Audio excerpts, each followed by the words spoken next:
And rolling. Hi everybody. I am painting again. Obviously, I'm going to work on the big tree a bit. So you're gonna see a lot of me just pushing it back and forth until I get the right spot. And it's kind of these kinds of paintings, especially with oils, you do a lot of pushing and pulling. Unless you're Bob Ross, but he, has a certain technique down. I'm not going to get into that today because that's not what we're here for. What are we here for? I don't know, just watch me paint, I guess. What I just did, I put a little oil on my brush here.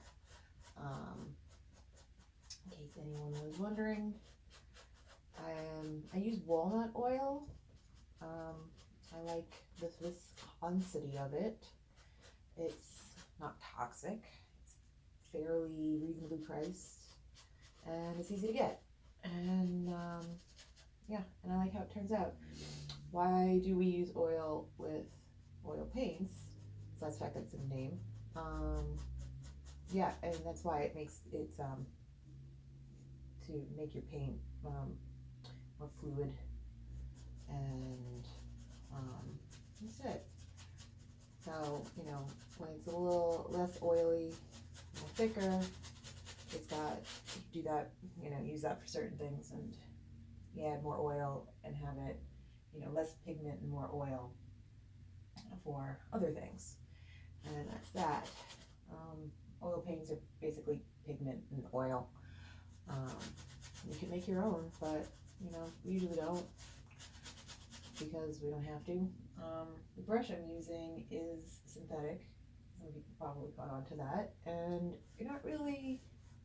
that's not really how you use oil paints. Most people traditionally use natural fibers with your oil paint brush. But I use a combination of synthetic and natural fibers. Natural fibers are cheaper and easier to clean and maintain. And I actually don't really have a problem using them with oils. It's not something that I still get the effect I want. Not that there's anything wrong with whatever anyone does. I mean, at a certain point, the rules are whatever works for you, to a certain extent. So yeah, I'm working on the tree. One of the cool things about this video is that I can see how it looks from here. Oh, that's kind of cool. It looks good on video. It looks less good in person, so I'm just gonna keep working on it. I thought that this would be a really good time of the day to do a video with you because the sun's out and nice natural lighting, but I think it's kind of creating a glare a little bit. I don't know, maybe I'm wrong. I don't know. So what else? What else do you guys want to talk about besides painting? Need to buy some new supplies, which is always a little bit stressful for me because art supplies are expensive. It's exciting getting new art supplies, but it's expensive. I need, I like doing this canvas so much, this big one, that I want to get a couple more. I'm thinking at least 2 more of these. I have 3, like a triptych, basically, of forests, which would be, I don't know, I like it. I like the idea. And what am I looking for? Darks. Cool it down a little bit. Yeah, that's what I'm looking for. Sorry.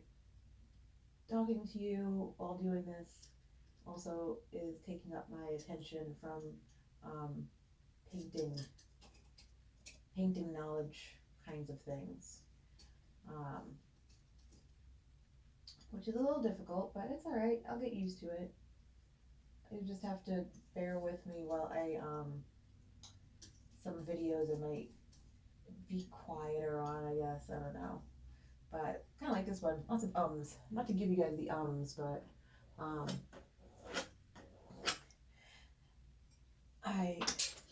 the reason I kind of keep stopping and thinking about what is it that I want to do next. Also, maybe this isn't the time of day to work on this area because I'm getting a glare visually too.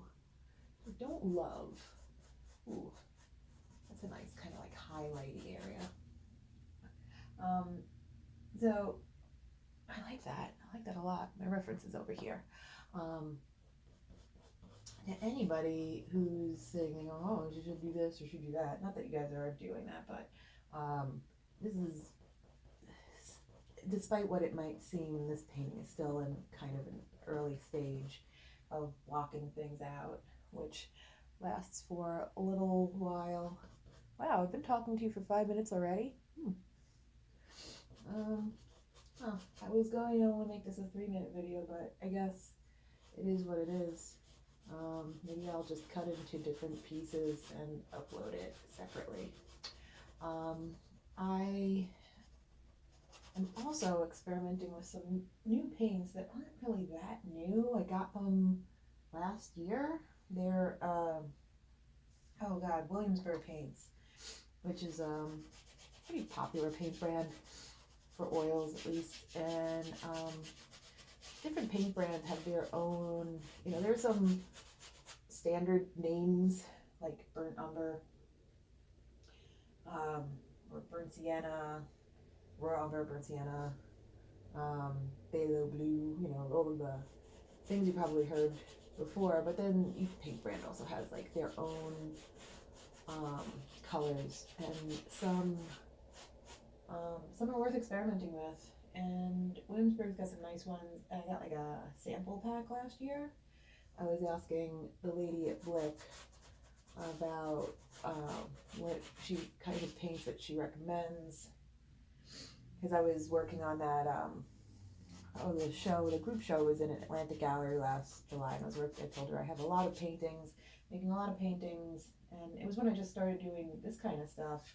And of course this took off, and I didn't know where it was going to go, so I wanted to see if I was using the best thing that I could for what I wanted. And she said she liked the Williamsburg paints, and that was a good suggestion. I don't know if this was because she worked at the store and was told to push Blick, but I don't know how much I would trust her again, because she recommended the Williamsburg paints, which were awesome, but she also recommended the Blick paints, which are, I like Blick as a store, but I'm going to tell you guys, I don't love their paints. They're super watery. I guess that's why they're cheaper. There's a lot of oil and not as much pigment, kind of like I was talking about in the beginning. And why is that something I don't like? Well, first of all, you squeeze out some paint from a tube, and it's watery. It's like when you go for the ketchup bottle and you get like that water thing over it. Like you squeeze it out and it gets all watery, and you're like, oh, now like there's like ketchup water all over my french fries and I just want ketchup. It's that thing, and I don't love it. And that also means that when you're painting, it's easier to add more oil to the pigment, and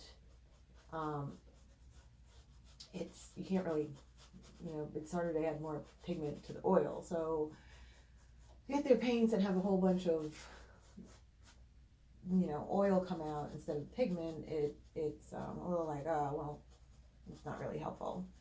So even though some of the other paints that are a little thicker might be a little bit more expensive, there's a reason why, and it actually goes further because you could just add oil to them because it's more pure pigment. What are the good ones? This one my friend got me, Michael Harding, if you can see that. That was the first time I used that after my friend John got me that, and those are great. And Gamblin is good too. I like them. And more of a standard would be Georgian, or whatever. I don't know if you came here to listen to me talk about paint companies, but Gamblin's actually one of my favorites. There's some good paints for the price point.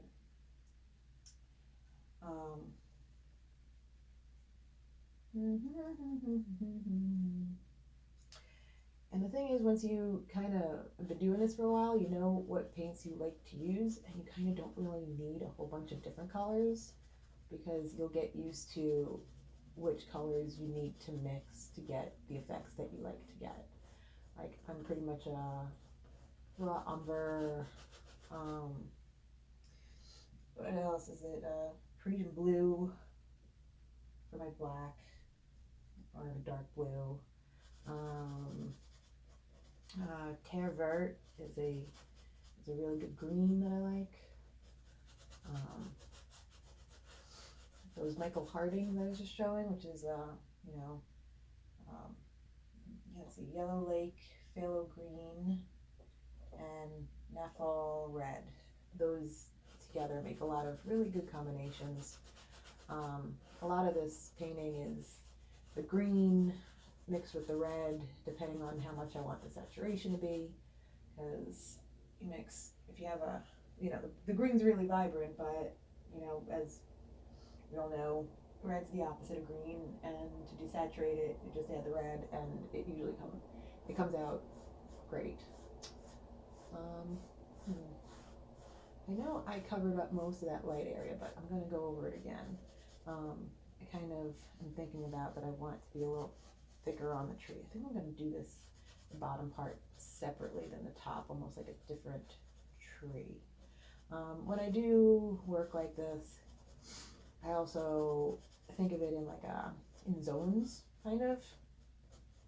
So this painting is more like I think of it in my head as like 4 16 by 20s. And when I do a 16 by 20, I break that up into like 4 different zones or 5 different zones of like, you know, things that I work on. So, you know, when working on a painting, no matter what size, I break it up into like the smaller elements, and that makes it less overwhelming, because sometimes when looking at the whole project and how big something has to get, and oh my god, this is so big, I'm taking on this project, and it gets overwhelming to think of like the whole thing. So you think of it as smaller things, like each mushroom is a piece, and each tree is a piece, and you know, the background foreground, that, you know, the classic background foreground, midground, and that too. Okay, in this area, I don't really, still kind of like really, like first step, kind of raw. Now we're kind of in like entering the middle. Oh, we're already solidly in the middle, actually. I'm gonna add more green. Why does this not look like green? I like this thing. So I was talking about the, you